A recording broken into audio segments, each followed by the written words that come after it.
Did you know that women have higher rates of poverty than men across almost all races and ethnicities? I don't know.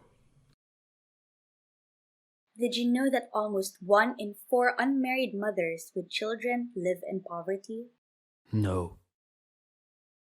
Did you know that at age 5, the poverty rate is higher among women than men over the course of their lifetimes?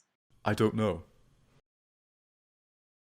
Did you know that women with disabilities have higher rates of poverty compared to men with disabilities and people without disabilities? No. Did you know that LGBTQ plus women experience higher rates of poverty than cisgender straight women and men due to the intersections of SOGI-based discrimination? I just don't know. Did you know that women of color are disproportionately represented among women in poverty? I don't know.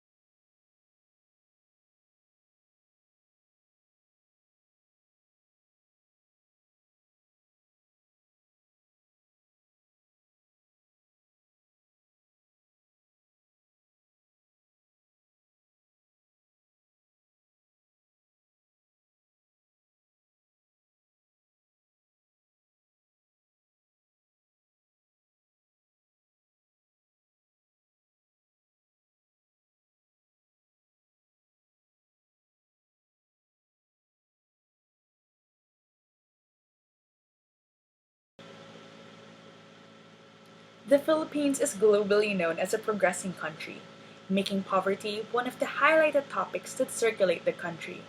In fact, despite being the 17th largest economy in the world, 28% of the population lives below the poverty line. Yes, meaning among the 20 million living in the Philippines, many are forced to live below or just within poverty lines.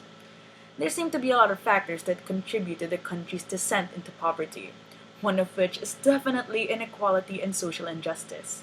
Inequality further aggravates poverty, while social injustice contributes to the high incidence of poverty in the country. Although this does not directly point at gender equality, misogyny and the patriarchy must still be held accountable as barriers to move past the poverty line. Look at these quotes presented right on the screen. Do you think they're true? Given that information, the article concluded that discrimination against women is uncommon in the workplace and political fields. This, however, is proven to be false, as this article provides an insufficient explanation and understanding of what discrimination against women is, because its scope is limited to the select few women who are successful. In the article, Gender Pay Gap Still Exists in the Philippines 2019, it is mentioned that male employees earn 5,000 pesos more than their female counterparts for the same jobs. Adding to that, the rank of the Philippines is not that notable in the World Economic Forum's Global Gender Gap Report. Furthermore, the whole process of getting into those high positions or even entry-level jobs in itself is exploitive and always in favor of the abuse of women. So, with that, can we really say that discrimination in the workplace or political fields for women is uncommon? Sexism and racism are the two driving factors that drive women of color into poverty, which consequently perpetuates and blocks them from not practicing their human rights. Examples of the aforementioned sexism and racism would include gender wage gap, segregation of job opportunities, and lack of workplace policies that are in favor of women, especially those who are simultaneously contributing to the labor force, and being a caregiver.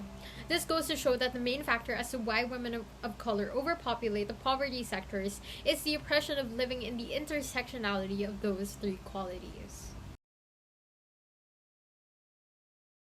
The expectation for all women to become caretakers and homemakers has greatly contributed to almost 60% of girls dropping out of school from marriage or family matters. Aside from this, both sexism and poverty exist not in a linear sequence, but in a cycle. The existence of one worsens and contributes to the prominence of the other. This showcases how being a woman of color exacerbates living in poverty and vice versa, as this is a form of active oppression to keep women down. Furthermore, the absence of institutionalized hope is an impediment to changing a system that serves unequally, with its services being selective, especially in terms of sex and social status. Women often find themselves experiencing the unique familial position coined as the sandwich generation, referring to those who are expected to care for not only the children in their families, but the older adults in extended families as well at the same time. Women of the sandwich generation are more prone to being at risk of experiencing neglect, exploitation, and abuse. Their unpaid work has become an obstacle for them in partaking in political and community affairs and attending to their personal interests and needs, nor is their unpaid care work repaid financially. Societal norms influence men and women's roles, attitudes, and opportunities, despite having various laws in place that are to prevent discrimination. For example, men are regarded as breadwinners of the family, and women are seen as privileged for taking on unpaid care labor. One third of males would prefer their wife to be a stay at home mom rather than being employed. Another case is that women and girls devote a significant time to fulfilling the expectations of their domestic and reproductive duties. Women perform over 75% of all unpaid care labor worldwide. In Burkina Faso, 90% of people believe that girls should undertake household work. Mothers conduct household tasks with their daughters 3/4 of the time, which results in passing down gender roles to future generations.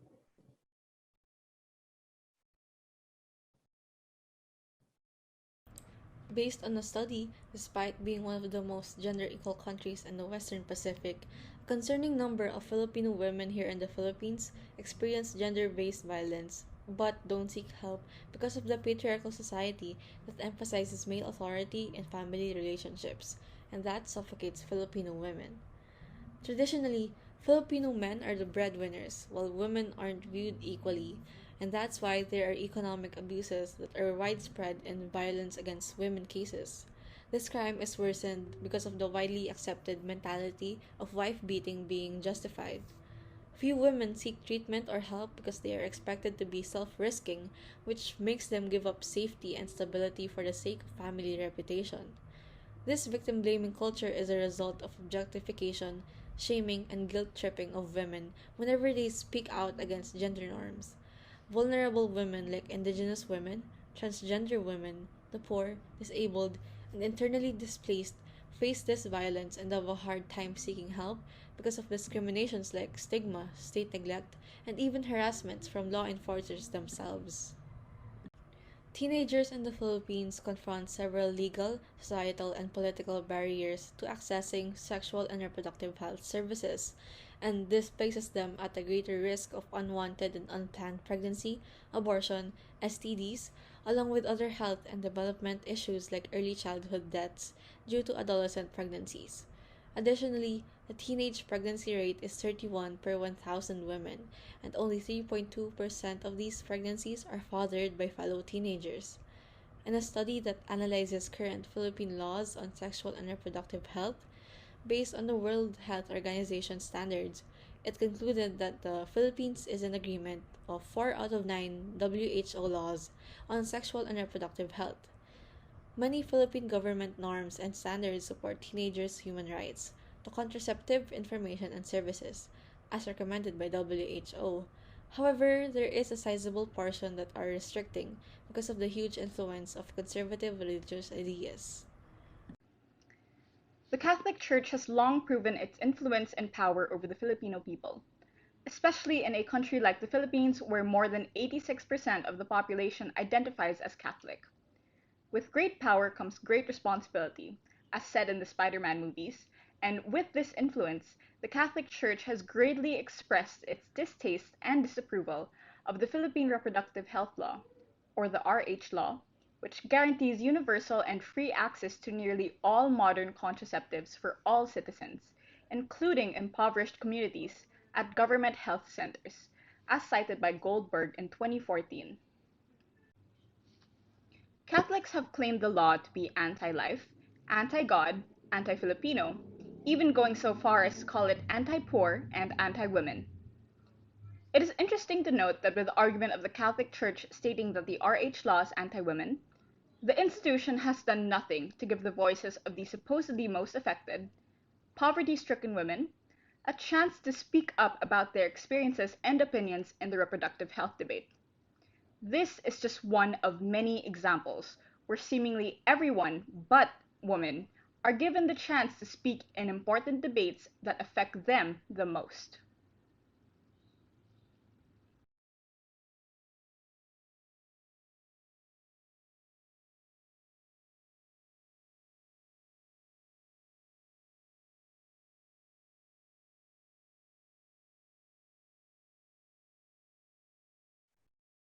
A study done by Baldonado in 2019 reveals that there is a correlational link between an increased rate of female legislative members and progressive legislation, regardless of their structural differences. The highest sign of rising progressive legislation amongst the criteria studied is a growth in the number of women in parliamentary posts. It is reasonable to conclude that gender influences how an individual develops their political beliefs. It can also impact the legislation that is promoted and passed. Investigating the implications of gender in politics can create a beneficial outcome for the future of humanity and eventually lead the establishment of multi-perspective global political order.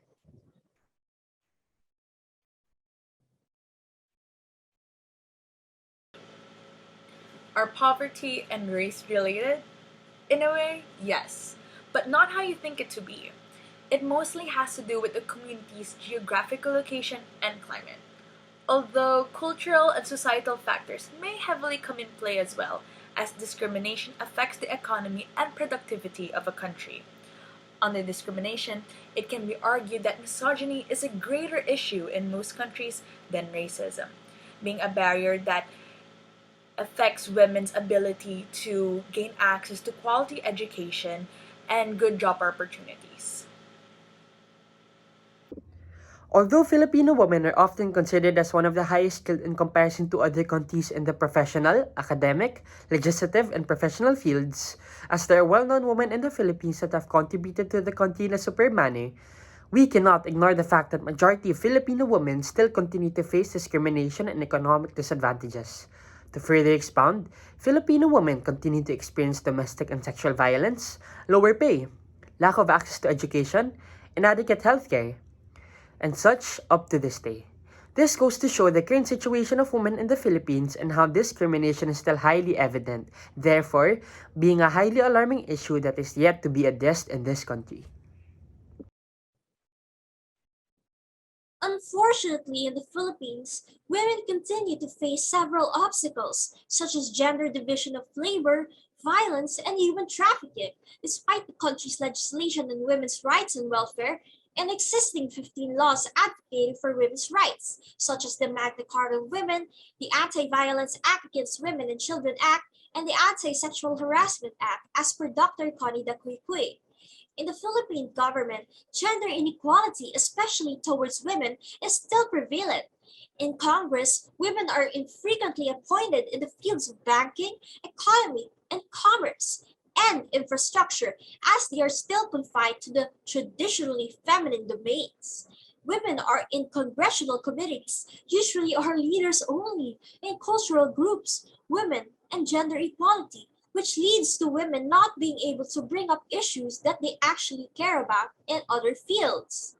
Despite the introduction of the Anti-Violence Against Women and Children Act, David showed that the country has only seen a minor decrease in violent instances in recent years. In addition, the country has one of the highest occurrences and fastest increasing rates of human trafficking in the world, which is very alarming.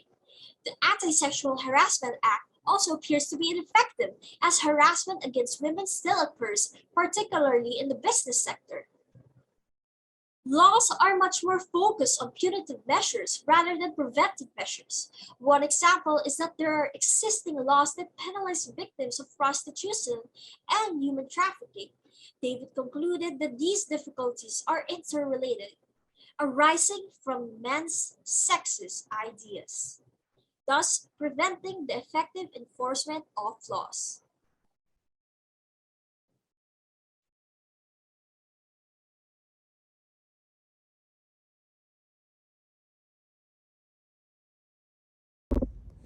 I am not a feminist, but I respect women. Women should not have to be the ones responsible for correcting your false definition of feminism. If anything, you should be a feminist, since feminism caters to all, focusing on equal opportunities for everyone. We are not weak. We can do as much as men can do. It is just Because of barriers created by men, women find it hard to reach their full potential. Women aren't objects made for consumption or exploitive attention. Women are not too emotional or too weak for high positions in the workplace. We are confident, skilled, and capable human beings that deserve the same rights as our male counterparts. Women are more than just baby makers and caretakers. Women are more than their soji.